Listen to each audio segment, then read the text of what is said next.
Hey folks, Eric Raging Levine here, and today I'm here to talk to you about a lot of the sweet new cards that are being previewed for Ikoria, Lair of Behemoths. If you've seen these preview cards, you already know about some of the sweet ones, but what I'm going to do today is I'm going to go through everything that was revealed so far today as of this recording, and I'm going to talk about each card from a Commander perspective. And when I say Commander, I don't mean like competitive EDH, I mean sort of a more casual Commander perspective.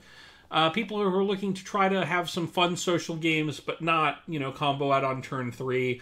I don't do a lot of infinite combo stuff. I stay away from a lot of tutors. My decks are usually in the 5 to 6 range on the command zone power level scale, if that gives you any idea. So that's the perspective I'm going to be looking at these cards from today.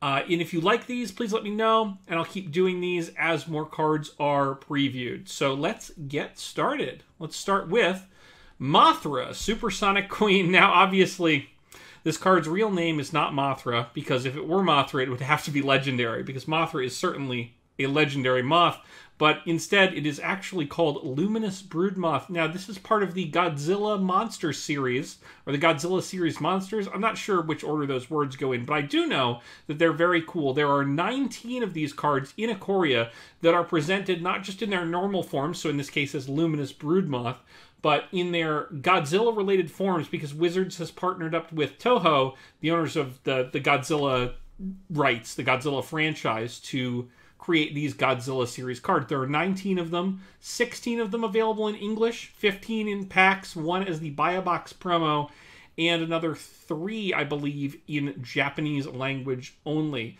So these cards are identical to their namesakes entirely. So Mothra Supersonic Queen is, as far as the game is concerned, Luminous Broodmoth. It just has a cool flavor name. This does not mean that you can play 3 copies of Luminous Broodmoth and 2 copies of Mothra in your constructed deck. No. They're the same card.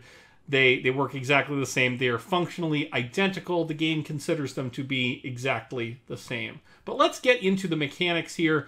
Luminous Broodmoth, 3/4 flyer for 2 white. Whenever a creature you control without flying dies, return it to the battlefield under its owner's control with a flying counter on it. Flying counters, ability counters in general, are one of the new mechanics in Ikoria Lair of Behemoths. Basically, they mean what you think they would mean. You might have seen flying counters in the Mystery Booster playtest cards. They give the creature that they're on the ability that they say. So a creature with a flying counter on it would have flying. I feel like that's pretty pretty clear, but I wanted to make sure I explained it. So this is a pretty cool way to recur creatures, and not just to give them flying.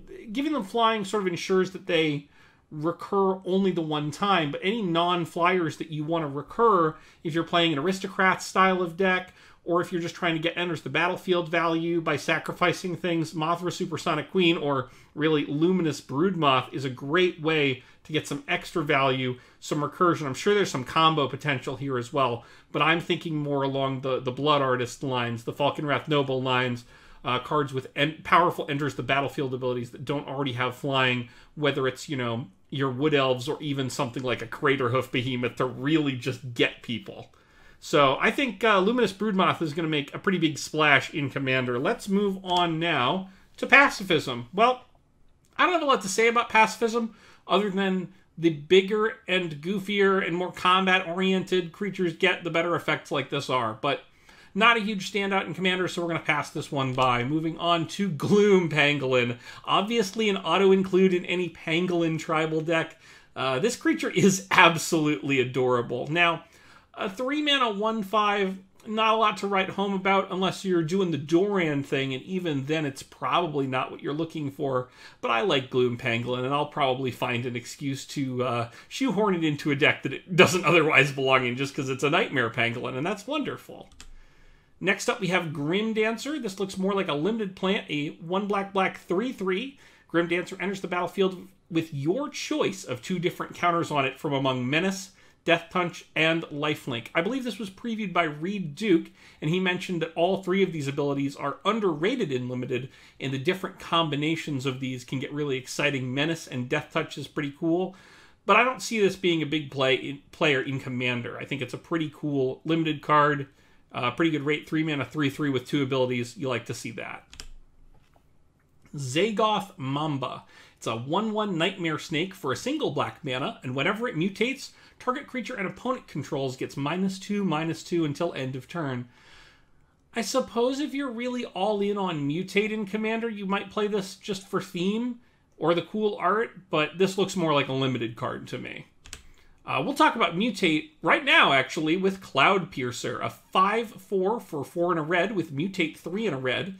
Reach, and whenever this creature mutates, you may discard a card. If you do, draw a card. So what does mutate mean? Well, you can play cards with mutate for their regular cost, in which case they just come into play and be a creature and do creature things, or you can cast them with mutate.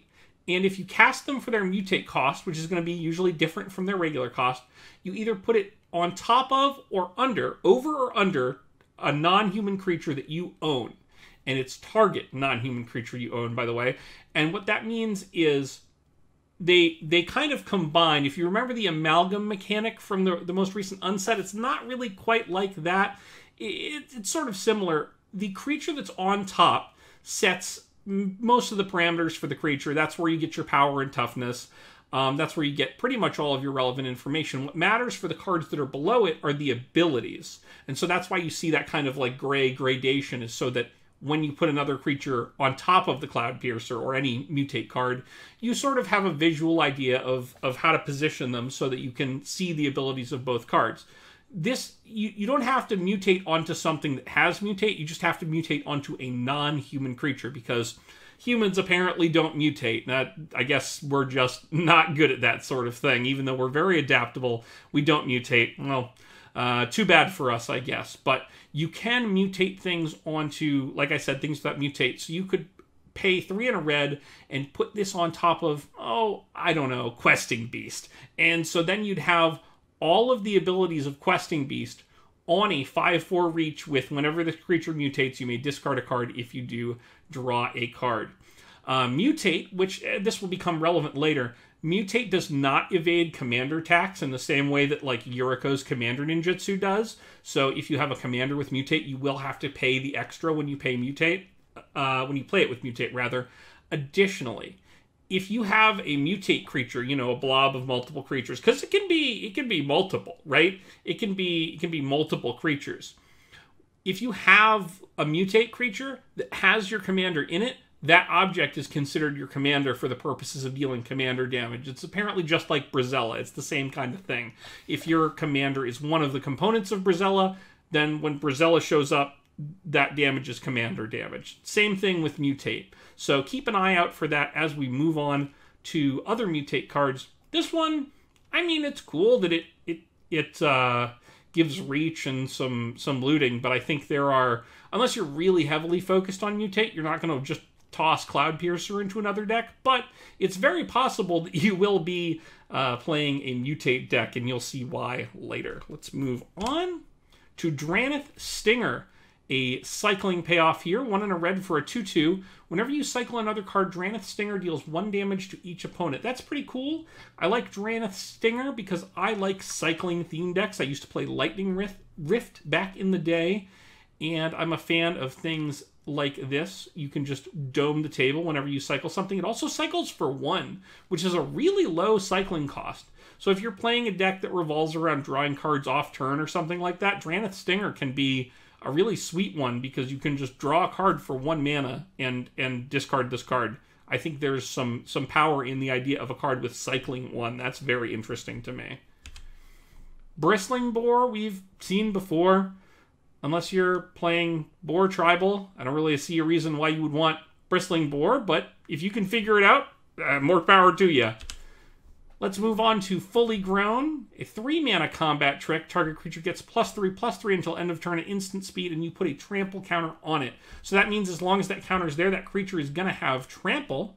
Different than some of these tricks that we've seen in the past. Not really commander relevant so much. Cool art, though. Moss Coat Goriak, a 3-mana 2/4 vigilance. Limited fodder. Moving on. Titanoth Rex, this is more my speed, a 9-mana 11/11 Trampler. Oh, and it's got cycling for 1 and a green. When you cycle Titanoth Rex, put a trample counter on target creature you control. That's pretty cool. I like Titanoth Rex. I don't know how good it is. I mean, I like an 11/11 Trampler. I don't really want to pay 9 mana for it, though. I'd rather... There's a lot of things I'd rather pay 9 mana for or 8 mana for, so I'd rather find a way to sneak this out onto the battlefield if I can. But if you're looking for just a big ball of stats with Trample, it can't hurt to play Titanoth Rex. Next up is Sprite Dragon. This is more of what we're looking for, a utility creature that grows.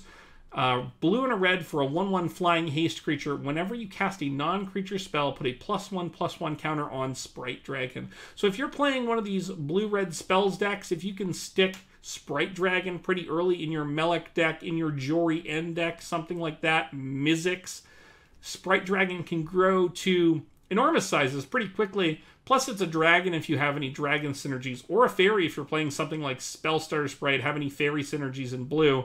That being said, it's a pretty unexciting late game top deck, so I would be careful with this one. It's definitely a good card. I think it belongs in quite a few red-blue spell-based decks, especially if you're trying to cycle through cantrips, things like that. But do keep in mind that you want to get it down and then cast a bunch of spells. Casting it with an empty hand, casting it after a board wipe, and not having anything to back it up is really not going to get you what you want. But if you are doing that spells, that counter burn, stuff like that, Sprite Dragon, if you can protect it, can get enormous. And the haste is pretty useful if you're going to cast spells later that turn.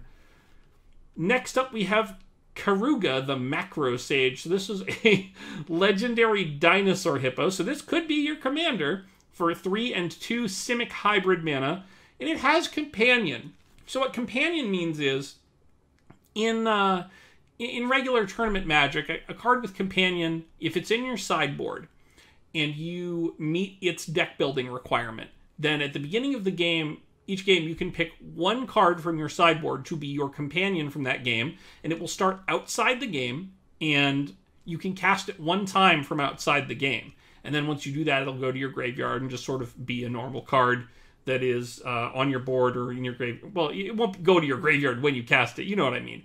You'll cast it, it'll go to the battlefield, it'll do some combat, it'll go to your graveyard like normal. It won't go back outside the game like a commander would. That's what it means by once from outside the game. So if your starting deck contains only cards with converted mana cost 3 or greater, as well as land cards, you can have this as your chosen companion. Well, what does that mean in Commander? We don't get sideboards in Commander. Well, your Commander deck can have a companion. If you adhere to the deck building restrictions, you can start with one companion that is color identity appropriate, so you need to be playing both blue and green for this one, outside the game. So if you're playing a Simic deck that has only big stuff, i.e. converted mana cost 3 or greater, as well as lands, you can play Karuga the Macro Sage. You can also just play it as your commander, but isn't it fun to have a companion too? When Karuga enters the battlefield, draw a card for each other permanent you control with converted mana cost 3 or greater, and it's a 5 mana 5/4. Okay, so this is a card draw engine. This Dinosaur Hippo rewards you for playing not just cards with CMC 3 or greater, but it wants them to be permanents. So if you're focused on playing big creatures, medium-sized to big enchantments and artifacts, Karuga the Macro Sage is the card for you. I can see this being kind of a tough build around because you lose access to a lot of the early game ramp that green wants and some of the early game like deck smoothing, the small counter spells. You're not going to be playing negate in your Karuga the Macro Sage deck if it's your companion.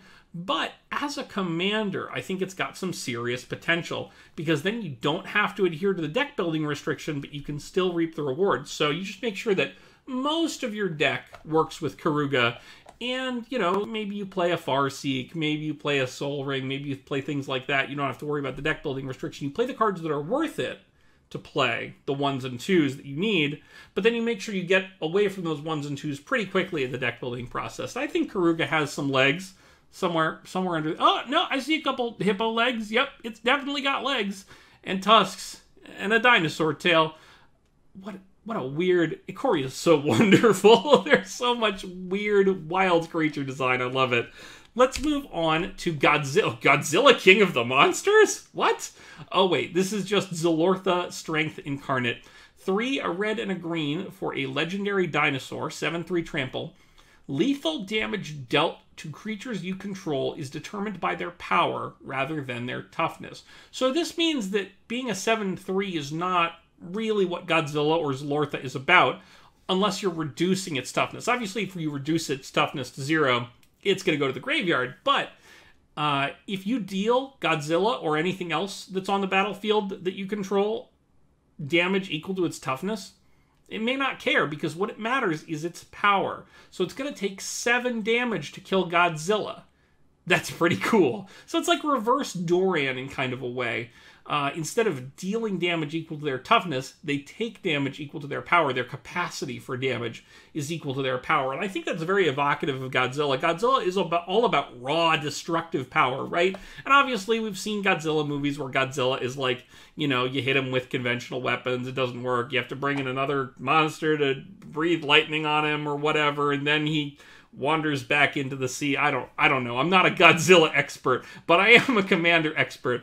And I can tell you that a lot of the creatures with like a big delta between their power and toughness are ball lightning type creatures. Those don't benefit a lot from Godzilla because their job is to die anyway. So you're going to want creatures like Thunderblast that maybe if they die during combat, it's, you know, it's not a big deal. But if you have Godzilla in play, their front end is so much bigger that they can really benefit from the static effect. Let's move on from God. I think Godzilla is going to be a fantastic commander, by the way. A lot of fun. Obviously not like a combo game winner, not like a CEDH darling, but this is going to be a lot of fun in the more social games that I like to play. Let's move on to Luca, Coppercoat Outcast. I may have just watched the first 2 episodes of Tiger King earlier today, so I am seeing this card in a whole new light, but that aside, Luca is a fun spin on like red card draw on the +1. You exile your top 3 cards, and creature cards exiled this way gain. You may cast this card from exile as long as you control a Luca Planeswalker. So in 60 card constructed, that means even if your Luca dies, you get another Luca back. That's fine. You can still cast those cards. In Commander, it means if you find a way to recur Luca after he dies, you can cast those cards again, but you can't cast them as long as you don't control a Luca.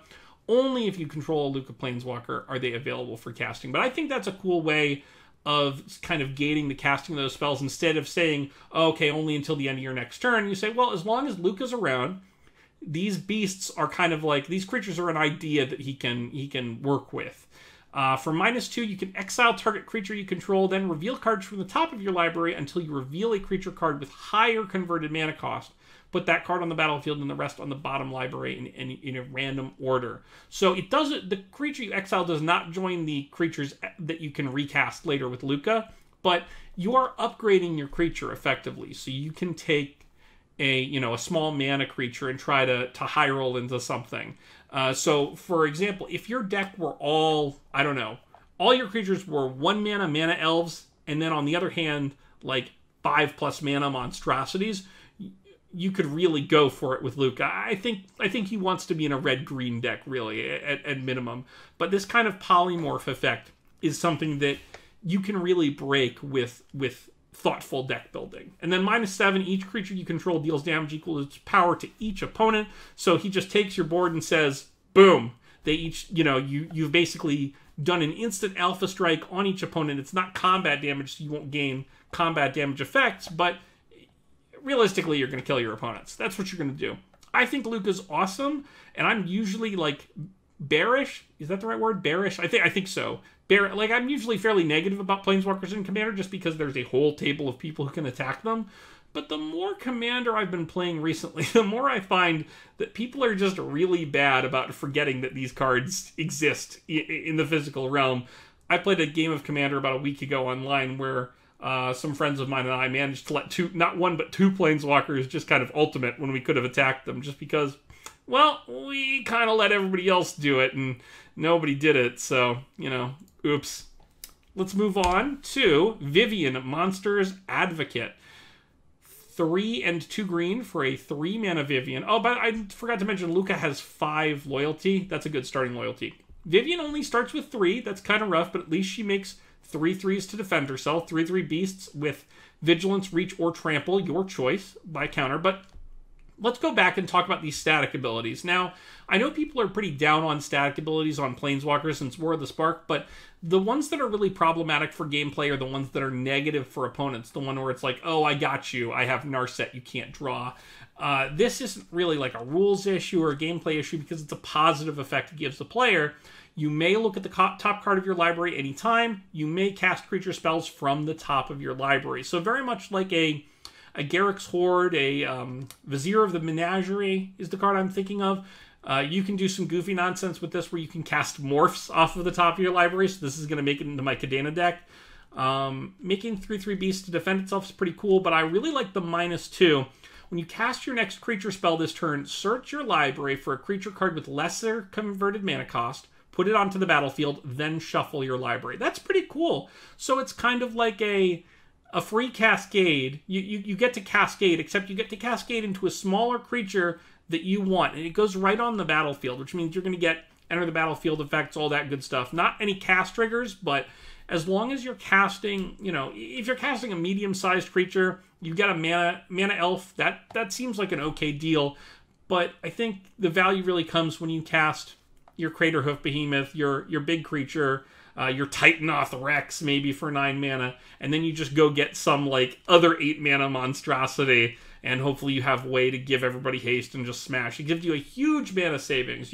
As long as you have enough mana to use, you can really cheat with mana with Vivian. You can really save a lot of mana, basically spending mana that you don't have, and that's always a great way to just break things. Green loves that because it already has access to a lot of mana, so if you have a lot of mana, you're almost doubling it, right? You're almost getting double the value for your mana. One less, but still, that's very good. I think this card is going to be very interesting. Next up, we have Huntmaster Liger, another mutate creature, 3 and a white, or mutate 2 and a white for a 3/4. When this creature mutates, so we're seeing a lot of mutate triggers, other creatures you control get +X until end of turn, where X is the number of times this creature has mutated. That's interesting. Okay. So, for every time it has mutated, so you can see how many times it's mutated because you know how many cards are involved. So if there's 3 cards stacked together, it's mutated twice. Okay, so it kind of grows your whole team. Yeah, if you're mutating a lot, I feel like your board might not be that wide, so I don't see this as a huge... I don't necessarily think I want to invest in my mana in Huntmaster Liger, but I'm willing to be proven wrong. Let's move on. I said, let's move on. Computer. Next. Thank you. Oh, Lutri, how'd you get in here? This card's banned. Yes, that's right. There's a card that's already banned in Commander. It's Lutri the Spell Chaser. All of the companions, like I mentioned before, have a deck building restriction, and that's what kind of balances things. Lutri in Commander, basically all it says is no persistent petitioners type shenanigans, please. So having, for no deck building investment, an extra card basically in your hand at the start of the game that your opponents can't interact with, that's wild. So in the interests of not forcing everyone playing blue and red to always play Lutri, the Rules Committee decided to ban Lutri preemptively. And I think that's a good call. Umori the Collector, 2 and 2 Golgari hybrid mana for a 4/5 legendary ooze, another companion. So Umori, if you choose it as a companion, each non-land card in your starting deck has to share a card type. So I feel like we'd see creature a lot of the time, enchantment maybe some of the time. Probably creature or enchantment are the way to go. I don't think Umori would... you could do artifact, because then you could collect artifact creatures as well. That could work.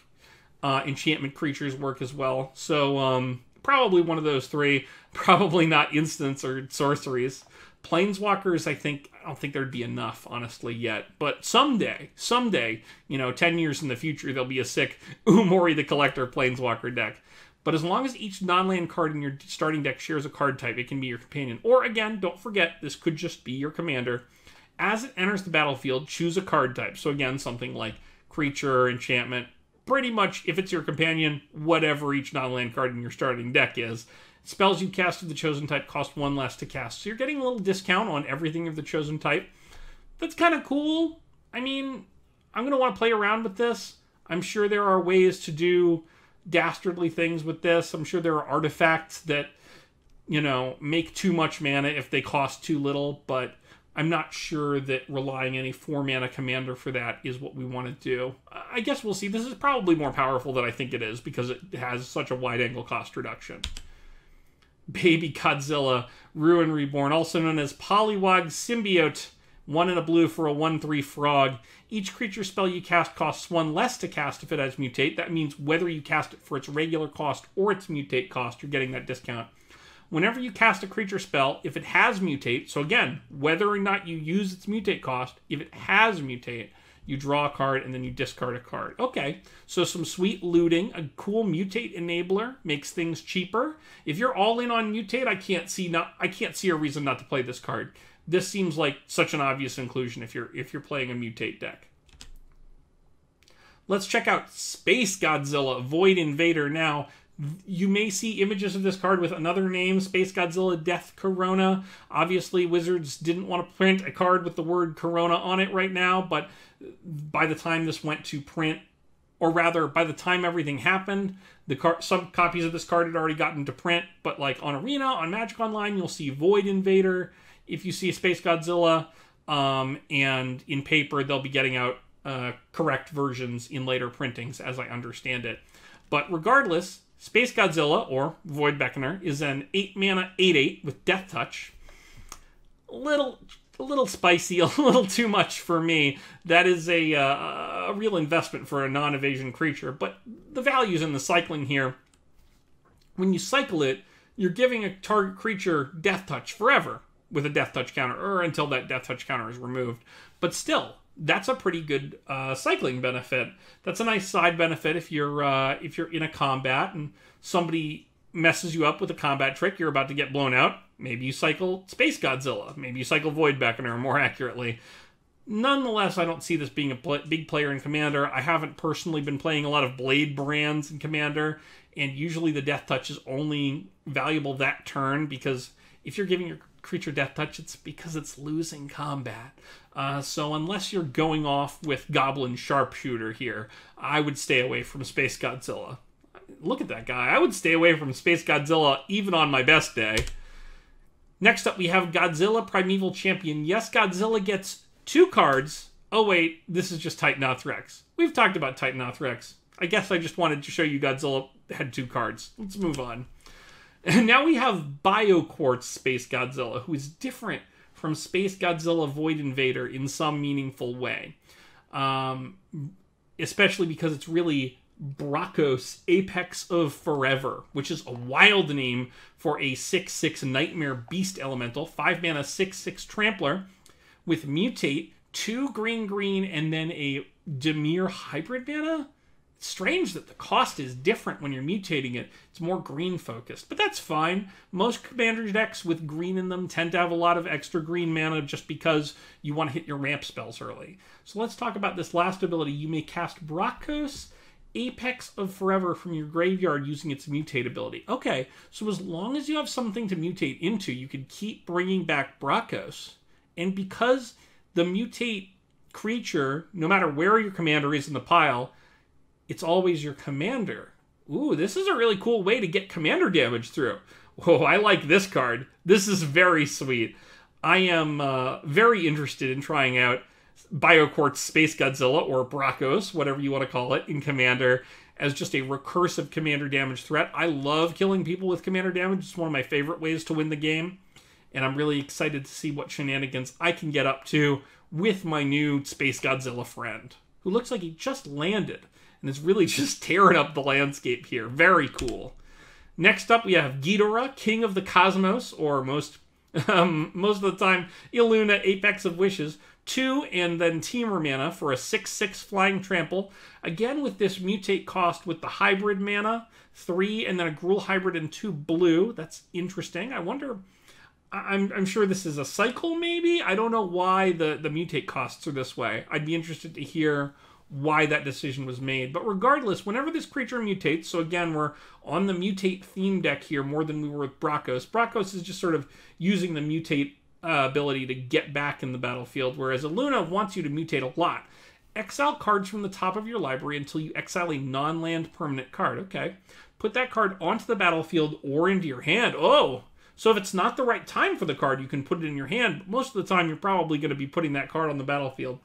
Okay, so this is the sort of commander where you're going to want to spin the wheel, which means, again, we're going to want, we're going to want to issue small early game permanents and kind of focus on mutating and then hitting big stuff. So our early game should be composed more of spells in a Ghidorah or Illuna deck than it would be of like mana creatures. You wouldn't want to play Birds of Paradise in a deck like this. You'd want to play Rampant Growth variants, Cultivate variants, various spells to deal with early game threats, maybe some of the red damage based wraths to try to get through the mid game, and then stick Illuna on the battlefield and start mutating and just spin the wheel until you can get something fun. It reminds me a little bit of Atla Palani, albeit not quite as explosive, but maybe a little wider angle because you can hit non-land permanents, not just creatures. So that's interesting. I'm sure there's some weird combo potential where you tutor up a mutate creature and then the only non-land permanent card you can hit is something like Omniscience, and then you just go off from there. I'm sure there's some weird combo with that, and I'm excited to see what clever, more competitive people than I come up with on that front. Next up, we have King Caesar, Awoken Titan, which is a Godzilla monster that I'm not familiar with, or maybe Snapdax, Apex of the Hunt, a 3/5 dinosaur cat nightmare, and indeed this does look like a nightmare, for 1 and Mardu mana, and again with this mutate cost, 2 and a Rakdos, and then 2 white. It's a 3/5 double striker. Whenever this creature mutates, we're hearing that a lot, it deals 4 damage to target creature or planeswalker an opponent controls, and you gain 4 life? Holy crap! This is like a... Flametongue Titan grew up and became a dinosaur cat nightmare. I don't know how to process this. This is a wild card. I really like this. I don't know how much this like War Leader's Helix type effect is what I want in Commander. I think this is a really sweet constructed card that people are going to build around. I think this might, I'm not the person to call constructed trends, right? But I wonder if this is the new Siege Rhino, right? I wonder if Snapdax is Siege Rhino. I think being legendary helps with that. And I guess it doesn't, you don't get it when you play it, right? You only get it when it mutates. You have to mutate something on it or mutate something into it. So like you have to cast it with mutate or cast something else with mutate onto it. Yeah, I don't know. I mean, I definitely want to play this in Commander if I'm playing Mardu Mutate, but I feel like it also has to be the commander of that deck. And I feel like if I'm playing Mutate, I want to play Illuna. So I'm not sure about Snapdax. I'm going to have to try to build around it. We'll see. It's hard to know because we haven't seen a lot of the other Mutate cards yet. So we won't know until we've seen a lot more Mutate stuff, I think. This is just Sprite Dragon, but it's Dorat. That's adorable. Look at the little one eating the fish. That's really cute. Here's Rodan. I do know Rodan, Titan of Winged Fury, or maybe Vodrock, Apex of Thunder. Costs Jeskai mana. It's an elemental dinosaur cat. They really went wild with the creature types in this set. 3/3 flying first strike with Mutate, 1 and an Azorius hybrid, and then 2 red. Whenever this creature mutates, a common refrain it looks like, you may cast target non-creature card with converted mana cost 3 or less from your graveyard without paying its mana cost. Huh. So, Rodan wants you to mutate and then cast spells out of your graveyard for free, but only cheap spells. So we're looking for like a small spell value deck, getting a lot of value out of casting a lot of small spells. Cards like Sprite Dragon or Dorat, as it's also known, could probably go in there. Something like a Sphinx Bone Wand, maybe. Cards that trigger whenever you cast an instant or sorcery. Cards that trigger whenever you cast a spell. I think like a Jeskai spells list could be interesting for Vodrock, but you're going to need creatures to mutate onto. So you're going to need other mutate cards. You might need some tokens to mutate onto, which is kind of a weird proposition. But they can't be human tokens, so that kind of limits some of your options in Jeskai. Yeah, I don't know. This is a cool card. I guess there are a lot of white tokens that are like soldiers or knights that are not humans because they're just soldiers or knights of an indeterminate origin, even though it's often implied in the art that they're humans. Who the heck knows? So that's interesting. I don't know. Yeah. Again, we're going to need to see a lot more mutate stuff, but I think this spells type of shell has some legs. I like those decks, though, so I'm biased. Next up, we have Gigon, Cyberclaw Terror, or maybe Gyruda, Doom of Depths. Another companion, 4 and 2 Dimir hybrid mana for a legendary Demon Kraken, a 6/6 companion. Your starting deck contains only cards with even converted mana costs. When Gyruda, so again, another deck building restriction, but if Gyruda is your commander, you can ignore that. When Gyruda enters the battlefield, each player, okay, so everybody puts the top 4 cards in their library into their graveyard. So everybody mills 4. I don't usually want to mill my opponents in Commander, but let's hear Gyruda out. Put a creature card with an even converted mana cost from among those cards onto the battlefield under your control. Okay, so Gyruda's deck building restriction is intended to make sure that like you're not relying on your opponents to have even cost creatures or really creatures at all, and you can just hit something out of your own graveyard, but it has to be one of the cards that was milled. So I'm not super excited about the power level of this, especially since it's also a 6 mana 6/6 with no evasion. I'm not super jazzed about Gyruda so far, but I'm gonna try it. I mean, I'm basically gonna try all of these cards, right? That's what I do with my time. But I don't think this one's gonna be particularly powerful. All right, folks, I figured out what I missed. And what I missed were the cards from Commander 2020, the 5 commanders that are the faces of the 5 Commander 2020 decks that were also previewed today. Now, these cards are not part of Ikoria, they're part of the new Commander set, Commander 2020, but Commander 2020 takes place basically on Ikoria, as I understand it. They're tying it into the Ikoria creative instead of making it its own thing, and I think that's pretty cool because that way we can explore the world of Ikoria in ways that we don't get to do in Standard, but we still get to see what the effects of that world are in the Commander-verse. So let's start off with our Jeskai commander here, Gavi Nest Warden, 2 and then Jeskai mana for a 2/5 human shaman.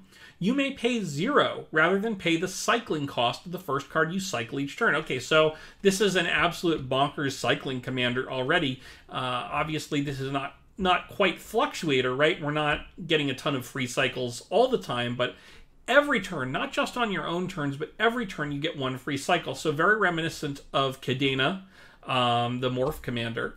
And then whenever you draw your second card each turn, so after your first cycle on your own turn, or after you cycle twice on an opponent's turn, create a 2/2 red-white dinosaur cat creature token. All right, so this lines up with a lot of the stuff from Throne of Eldraine that cares about the second card you draw each turn. So I think a lot of cards like Ironcrag Pyromancer are going to be very playable with Gavi. I also think there are going to be a lot of great cycling cards that get played with Gavi. There are plenty of cycling cards that don't require you to just pay 2. They require you to pay a lot more, and then you get some other effect. Unfortunately, a lot of those are shards cards like Resounding Thunder. That cycle does not fit into the Khan's 3 color combinations, which is where Gavi lives color combination wise, so you're not going to get some of those. But look for cyclers that have an effect when you cycle them, and I think you're going to find a nice place for them in a Gavi deck. Next up, we have Marina Kudrow, 1 and then Mardu mana for a 3/3 human soldier. When Marina Kudrow enters the battlefield, create a 1/1 white human soldier creature token for each time you've cast a commander from the command zone this game. Okay, so what we're getting here is similar to some of the Eminence effects we've seen, except it doesn't have its effect from the command zone. It's when it enters the battlefield. For every time you've cast a commander from the command zone, you get more and more soldiers. And then we have other humans you control get +2/+0. So all of your humans are going to be really powerful on the front end.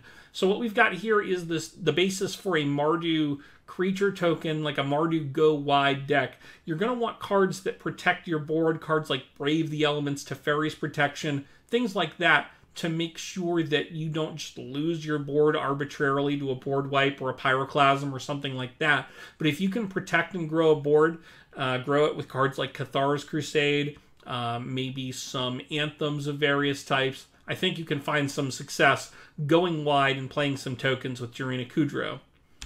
Next up, we have Cala Max the Storm Sire, our Teamer Commander. 4/4 legendary elemental dinosaur for 1 and then Teamer mana. Whenever you cast your first instant spell each turn, if Cala Max the Storm Sire is tapped, copy that spell. You may choose new targets for the copy. And then whenever you copy an instant spell, put a +1/+1 counter on Cala Max. So we're all about instants here, so a lot of the traditional Storm cards are not really applicable.